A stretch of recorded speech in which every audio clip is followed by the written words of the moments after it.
Bon, je sais ce que vous êtes en train de vous dire. Non mais il est trop con ce mec, c'est dans la gorge qu'on a un chat, pas dans l'estomac. Même si je suis d'accord que l'expression commune situe le félin dans votre gorge, ce n'est pas pour autant que je me suis trompé. En effet, aujourd'hui je vais vous en apprendre un peu plus sur votre corps, plus précisément sur le fonctionnement de votre système entérique. Et avouez que si j'avais mis en titre le système entérique, vous n'auriez pas cliqué. T'es en train de nous dire que t'as fait un titre putaclic. T'es tombé bien bas quand même. Je m'aligne avec les standards de YouTube, c'est tout. Mais bon, assez papoté, rentrons dans le vif du sujet, le système nerveux entérique. Pour les trois qui n'ont vraiment aucune connaissance en médecine, le système nerveux représente tout un système de communication reliant les différentes parties de notre corps et qui lui permet de fonctionner correctement. Et tout ce système est dirigé par le lieu de la réflexion qu'est le cerveau. Que ça soit pour bouger un bras, respirer, enclencher le phénomène de sueur, reconnaître votre meilleur ami ou savoir que le feu dans lequel vous venez de plonger la main vous brûle, c'est votre cerveau qui gère toutes les données et engendre les différentes actions. On peut diviser le système nerveux en deux parties.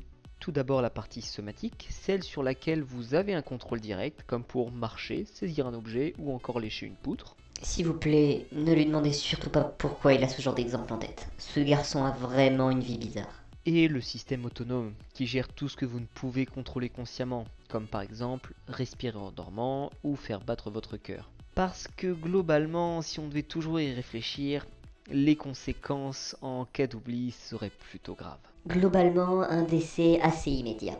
Eh bien, notre système entérique fait partie du système nerveux autonome et gère tout ce qui concerne et ce qui entoure le système digestif et surtout l'intestin. Mais dans le titre, tu parlais de l'estomac, pas des intestins. Chut. Faisons comme si on n'avait rien vu, d'accord?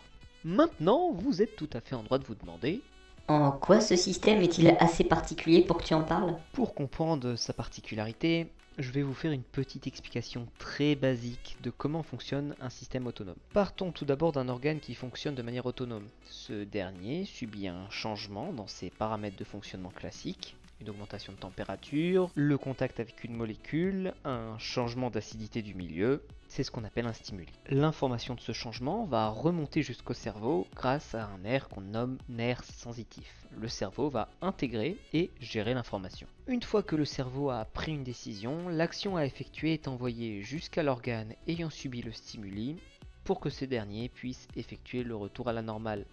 Et l'information passe à travers un nerf qu'on nomme nerf moteur. Voilà en gros comment ça fonctionne. Comme vous pouvez le constater, tout le système nerveux autonome est un peu teubé. Il ne prend aucune décision seul et c'est le cerveau qui doit tout gérer. Eh bien le système entérique, lui, il est au-dessus de tout ça. Pendant l'évolution, il s'est dit, j'en ai marre d'être totalement débile et dépendant du cerveau, alors je vais prendre mes décisions tout seul. En effet, tout le long de l'intestin, on trouve tout un ensemble de neurones, qui sont les cellules de base du système nerveux, qui permettent au système entérique de se gérer tout seul sans que le cerveau n'intervienne. C'est la zone du corps, sans compter le cerveau bien sûr, qui possède le plus grand nombre de neurones, à un point qu'on l'appelle le second cerveau du corps humain. Qu'est-ce qu'il y a cette fois? Je vois toujours pas le rapport avec le chat. Oh oui, j'allais presque oublier.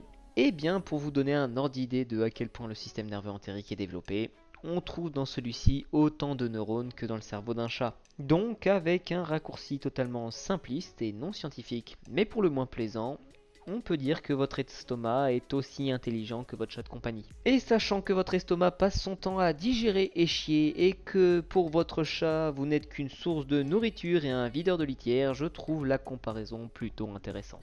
Et avant qu'on me demande toute chose, ouais, je suis team chien, et si vous n'êtes pas content, vous avez les commentaires pour vous plaindre. Bon, maintenant que tu as fâché tous les propriétaires de chats, tu peux nous dire pourquoi on possède un cerveau de chat dans l'intestin? Le besoin d'un tel développement neuronal est dû à la complexité du fonctionnement des intestins. En effet, la digestion est un phénomène complexe. Les intestins doivent faire avancer les aliments jusqu'à la sortie des artistes, tout en prenant le temps d'absorber les différents nutriments utiles, mais aussi prendre en compte l'impact de tous les micro-organismes présents dans le système digestif. Il faut donc un contrôle précis de la contraction et du relâchement des différents muscles pour faire avancer le bol alimentaire.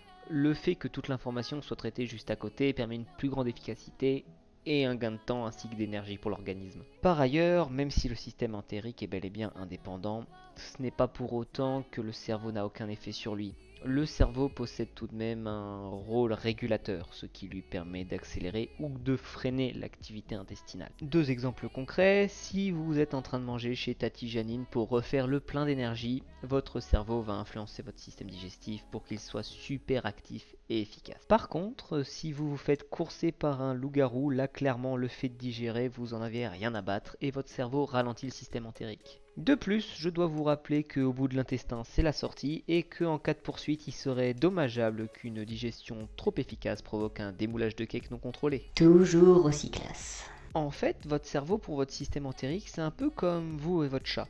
En soi, votre chat, il vit sa vie comme il veut, mais vous pouvez décider de l'engraisser et de le faire beaucoup manger, ou alors de freiner sa consommation de croquettes et de le mettre à la diète. Donc, comme je le disais dans mon titre, nous avons tous un chat dans l'estomac. Et voilà, c'est fini. Y a pas à dire, je suis rouillé pour faire des vidéos, mais bon, j'espère qu'elle vous aura plu quand même. Vous pouvez toujours laisser un commentaire et un like si ça vous a plu, vous abonner si vous êtes un petit nouveau. Et avant de partir, plusieurs petites annonces. Tout d'abord, j'ai ouvert une page Insta pour la chaîne, donc si vous voulez m'y suivre, le lien est dans la description. Et enfin, vous avez le choix pour la prochaine vidéo. Soit vous préférez une vidéo de science comme celle-ci qui parle d'animaux de biologie, ou alors une vidéo plus horrifique qui parle de monstres ou de légendes, comme celle du Mothman. Pour choisir, il vous suffit de commenter soit #science ou #horreur, le choix vous appartient. Et sur ce, je vous dis à la prochaine, ciao.